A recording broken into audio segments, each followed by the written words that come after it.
Welcome back sa ating YouTube channel, ang channel na para sa inyo na makapag-share tayo ng ating kaalaman at karanasan sa pagre-repair at pag-DIY. Share ko lang sa inyo ang tanggap na paggawa dito sa shop, electric fan, yung kanyang brand Camel. Sabi ng may-ari, bigla lang daw namatay. Subukan natin gawin. Matagal-tagal na rin kasi ako hindi nakagawa ng mga electric fan. Sana marunong pa tayo gumawa nito. Ang gagawin natin, gamitan natin ng multimeter na analog. Set lang natin sa times 10 ohms. Yan. Kasit na yan. Reading natin yung kanyang saksakan. Lagay lang natin yung ating panukat sa magkabilaang paa ng ating saksakan. Ganyan, no? Pagkatapos, yan yung kanyang indicator. Pihitin natin. Naka number 3 na siya. Pero yung multimeter natin wala namang reaction. Lipat natin sa number 2. Noon pa din. Ayan, number 1. Number 1 na to. 0. Kung napapansin nyo, yung ating multimeter walang reaction sa tatlong speed na 1 to 3. Wala talaga. Check natin yung ating multimeter kung gumagana. Baka sa multimeter natin okay naman. Ayan, no? Ang ibig sabihin, mismo sa electric fan talaga ang walang reading. Buksan natin yung kanyang likuran. Reading natin yung kanyang running, kung may running ba. Alisin lang natin yung tornilyo dito sa likod para matanggal natin yung kanyang takip. Dito yung kanyang running. Ang dalawang wire na to na pinagkabitan ng kapasitor. Putulin lang natin para masukat natin kung may running siya. Ganyan, naputol na natin. Balatan lang natin para maka-access yung ating multimeter.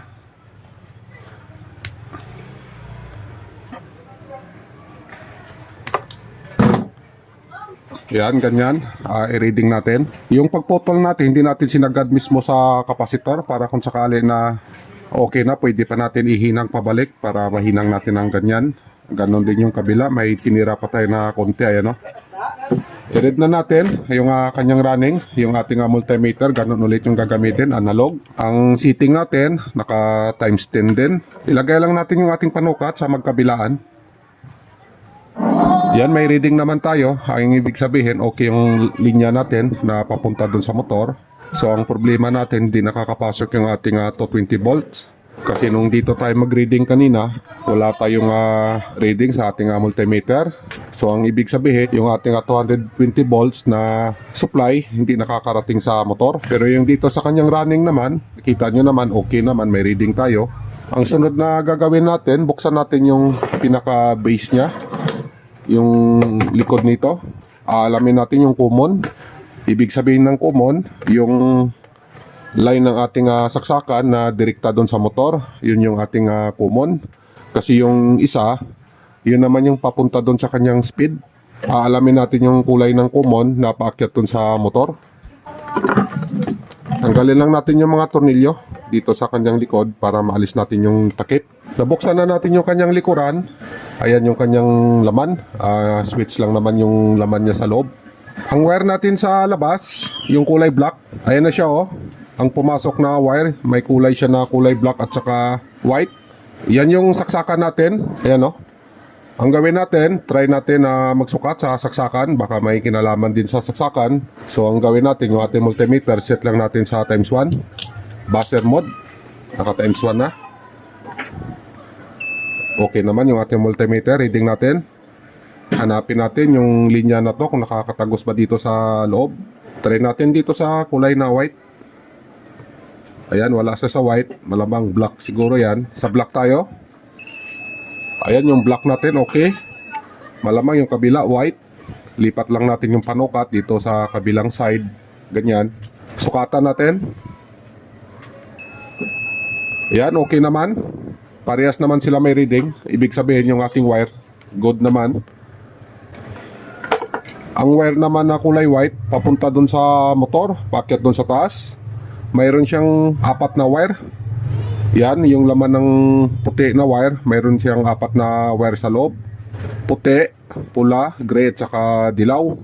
Yung galing sa saksakan natin, black at saka white. Yung white natin, connected siya dito sa kulay white din. Malamang ito yung papunta dun sa motor, paakyat dun sa motor. Kasi ang tatlo nandito sa switch.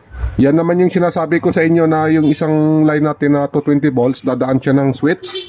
Ang purpose kasi ng switch, selector siya na yung kulay black natin, pwede siyang pumunta dito sa red. Depende doon sa pihit natin, punta siya ng red, sa gray o di kaya sa yellow. Yung magkakaroon siya ng speed, low, mid at saka high. Yan yung function ng switch natin para sa kanyang speed. Nalaman na natin yung common, kulay puti. Check natin dito sa natin, sa motor. Ang gawin natin, i-bypass na lang siguro natin para hindi na tayo yung magbubukas pa ng motor.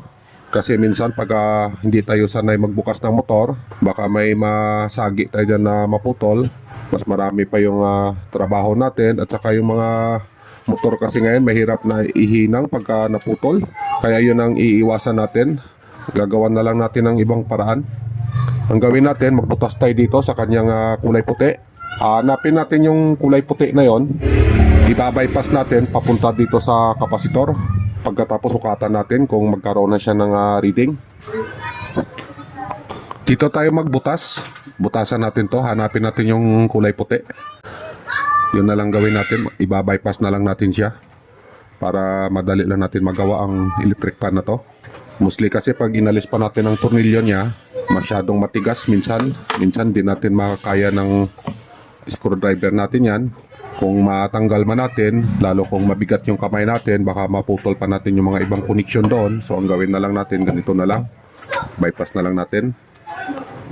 Ayun na, lumitaw na yung kulay puti niya. Ayan o. Yan yung kulay puti niya. Ang gawin natin, anuhan natin. Sugatan natin para lumabas yung kanyang copper. Yan, yan, ganyan lang.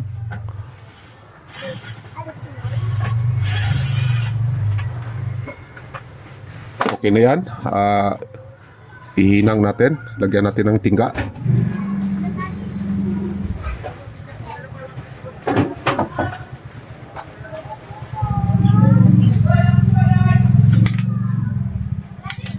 Yan. Kuha tayo ng wire.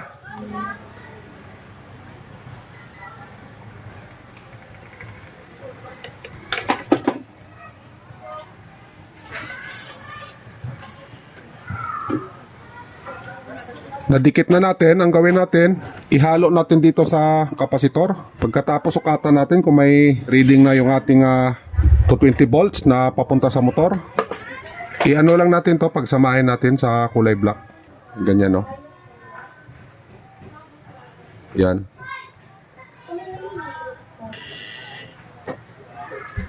Napagsama na natin, so i-reading na natin yung ating saksakan kung may reading tayo. Yung ating multimeter, ganun ulit yung setup. Set lang natin sa yan, no? Times 10. Tingnan lang natin yung ating multimeter kung may reading na. Ganun ulit yung ating panukat, sukatan natin yung magkabila. Yan, ganyan. Pagkatapos pitin natin yung kanyang speed. Ayan, nagkaroon tayo ng speed, oh. Yung speed natin nasa number 1. Ikot natin number 2. Yan, pangatlo. Ayun, ibig sabihin okay naman. Nakakarating na yung ating 220 volts. Kung sakali na isasaksak natin, makakaabot na dito yung supply. Aandar na siya. Pagkatapos nito, ibalik lang natin dun sa kapasitor, dun sa pinutulan natin. Tanggalin na natin. Pagkatapos isara na natin yung ating opera. Balutan natin ng tape. Ihinang lang natin dito sa pinagputulan natin kanina para madugtong natin ulit. Lagyan lang muna natin ng tingga. Yan, nalagyan na natin ng tingga. Ihinang natin para connected na siya. Yan, ganyan lang. Yung kabila natin. Okay na, nahinang na natin. Lagyan natin ito ng kasi walang ilis para malaman natin yung rotation. Ang gawin natin, lagyan na lang natin ng tip yung dulo. Yan, ganyan. Ayan, testing na natin yung ginawa natin. Saksak lang natin dito sa ating outlet. Pwede na natin isasaksak kasi nga may reading tayo kanina. Malamang iikot na siya. On lang natin. Tignan natin yung ikot. Kailangan yung ikot nito Kung nakaharap sa atin yung kanyang ilise, dapat pakanan yung ikot. Try natin. Ayan, umikot. Yung ikot niya, pakaliwa.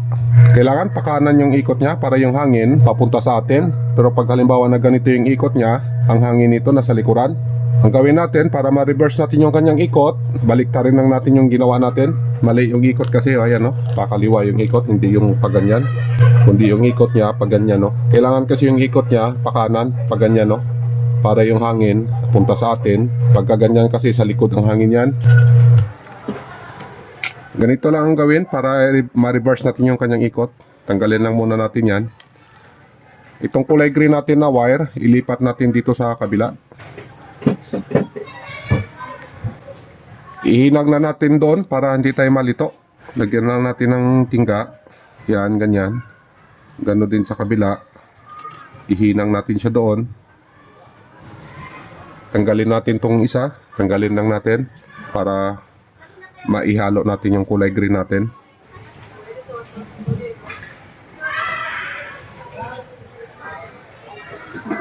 Yan. Hinang natin to. Pagkatapos ihinang natin dun sa kapasitor.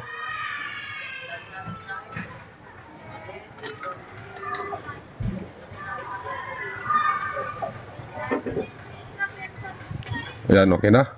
Saksak natin ulit. Kailangan yung ikot niya pa ganyan, no? Pa kanan. Tingnan natin yung ikot kung pa ganyan, no? Oh, ayan, okay na. Oh, pa kanan na yung ikot niya. Yung pa kanan kasi yung papunta dito, yung pa kaliwa papunta doon. Okay na, ganun lang yung ginawa. Napa-okay din natin ang unit. Okay na yan. O ang naging problema niya, yung kanyang thermal sa loob, pumutok. Ang ginawa natin, nag-bypass na lang tayo. Hindi na natin pinalitan yung kanyang thermal para iwas din tayo sa baka may maputol pa tayo doon. Mahirap kasing ihinang natin pag naputol yan, yung kanyang tanso. Yung mga tanso kasi ngayon, mahirap ihinang. Hindi na talaga tunay na tanso, kaya mahirap natin siyang idugtong. So ganun na lang yung ginawa natin. Mostly naman kasi sa mga motor ngayon na halimbawa na magpalit tayo ng motor, wala namang mga thermal na. Ang may thermal lang kasi yung mga galing sa talaga, yung mga pag bumili ka ng brand new, yun yung mga electric fan na may thermal pa. Pero kung halimbawa na yung electric fan mo napalitan na ng ibang motor, nakabili ka ng motor, pinalitan mo siya ng motor, wala na siyang thermal. So ang ginawa natin, ganun na lang. Okay na to, i-assemble ko na lang. Hanggang dito lang tayo. Kung naka-benefit kayo, hingi na lang ng like at saka subscribe. Pa-support na lang din sa channel natin. God bless sa inyong lahat. Mag-iingat kayo lagi. Hanggang sa susunod natin na pag-share ng kaalaman. Bye-bye.